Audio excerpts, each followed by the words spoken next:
বৃষ্টির দিনে প্রকৃতির সৌন্দর্য দেখতে কার না ভালো লাগে। সৌন্দর্য দেখার পাশাপাশি অনেক কিছু খেতেও ইচ্ছে করে। সকালে রোদ থাকলেও আজকে কিছুক্ষণ পর থেকেই আবার বৃষ্টি শুরু হয়ে যায়। বাসা থেকে খাবার নিয়ে আসার পরেও আবার বাইরে থেকে খিচুড়ি, গরুর মাংস নিয়ে এসে সবাই মিলে খেলাম।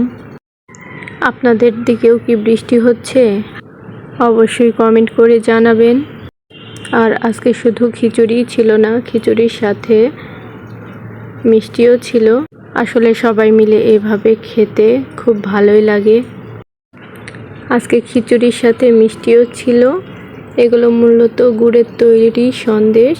এটা খেতে খুবই মজাদার। তো বৃষ্টির দিনে আপনারা দুপুরে কে কী খেয়েছেন অবশ্যই কমেন্ট করে জানাবেন। আমাদের খাবারটা তো অনেক মজাদার ছিল, দেখতেও অনেক সুন্দর। সবাই ভালো থাকবেন।